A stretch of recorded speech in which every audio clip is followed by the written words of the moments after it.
चंदनपुर नाम के एक गांव में ईश्वर नाम का एक चाय वाला रहता था। ईश्वर लोगों को चाय पिलाकर अपना घर चलाता था। इतनी महंगाई होते हुए भी ईश्वर की चाय सस्ती बिकती और कभी तो उधार वाले ग्राहक बिना पैसे दिए ही चाय पी जाते थे, तो कभी कोई मजबूर भूखा प्यासा इंसान आ जाता तो ईश्वर उन्हें भी चाय पिला देता।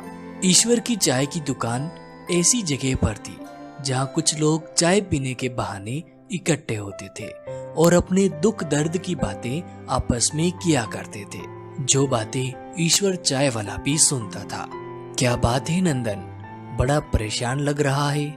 हाँ, माँ थोड़ी बीमार है और उनके इलाज के लिए मेरे पास पैसे भी नहीं है। क्या बताऊं, अब मेरा भी मुश्किल से घर चल रहा है। जरा चाय वाले भाई से पूछकर देखो, शायद कुछ मदद मिल जाए। अब नंदन ईश्वर चाय वाले से कहता है, ईश्वर भाई साहब, क्या तुम्हारे पास 1000 रुपए होंगे? मैं 3-4 दिन में वापस कर दूंगा। मेरी माँ का इलाज करवाना है, तो प्लीज मना मत करना। अब ईश्वर इतना पैसे वाला कहाँ था जो लोगों को उधार देता फिरे। फिर भी उसने कुछ रुपए बचा कर रखे थे। ठीक है, ये लो। और ईश्वर चाय वाला उसे पैसे दे देता है और अगले 3-4 दिनों में ही नंदन ने 1000 रुपए चाय वाले को वापस लौटा दिए। अब ईश्वर पैसे लेकर अपने जेब में रखने ही वाला था कि तभी वहाँ पर एक और आदमी आ जाता है। ईश्वर भाई साहब, महेश बता रहा था कि आपने नंदन को 1000 रुपए की मदद की थी। कृपया मेरी भी 500 रुपए की मदद कर दो। मैं आज शाम को ही पैसे वापस लौटा दूंगा। अब ईश्वर ने उसे परेशानी में समझा देख 500 रुपए दे दिए और उस आदमी ने उसी दिन शाम को सच में 500 रुपए वापस लौटा दिए। धन्यवाद ईश्वर भाई साहब। अच्छा, मैं चलता हूँ। अब थोड़ी ही देर में एक वृद्ध आदमी ईश्वर की दुकान पर आता है।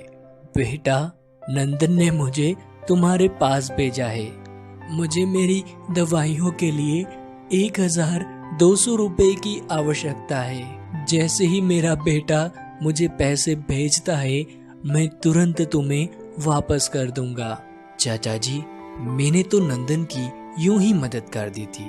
मेरे पास इतने पैसे कहाँ होते हैं। बेटा, ऐसा ना कहो, मुझे दवाइयों की सख्त जरूरत है। तुम मना मत करो।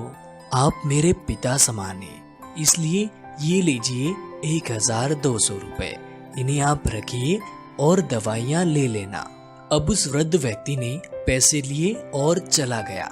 ईश्वर को अब थोड़ा डर भी था कि कहीं उसके पैसे डूब न जाए, मगर अगले 4-5 दिनों में ही वह वृद्ध व्यक्ति आता है और ईश्वर को 500-500 रुपए के 3 नोट देता है। ईश्वर नोट को गिनकर बोलता है, चाचा जी, ये तो 1500 रुपए है। आप तो 1200 रुपए लेकर गए थे ना, ये लीजिए 300 रुपए वापस।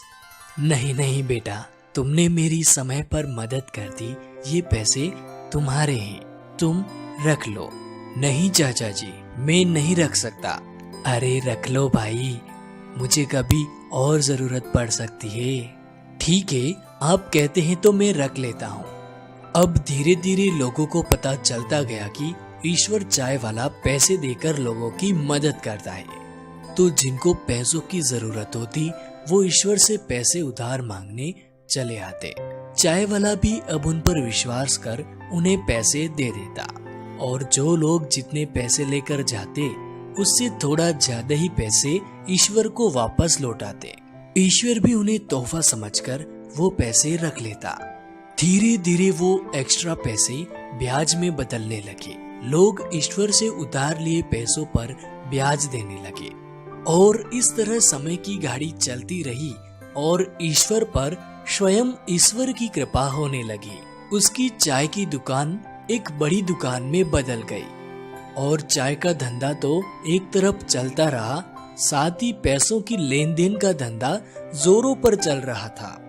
लोग चाय पीने कम, पैसे ब्याज पर लेने ज्यादा आने लगे। धीरे धीरे ईश्वर ने अपने गांव में ही नहीं बल्कि दूर दूर तक अच्छी खासी इज्जत बना ली और अपना नाम कर लिया।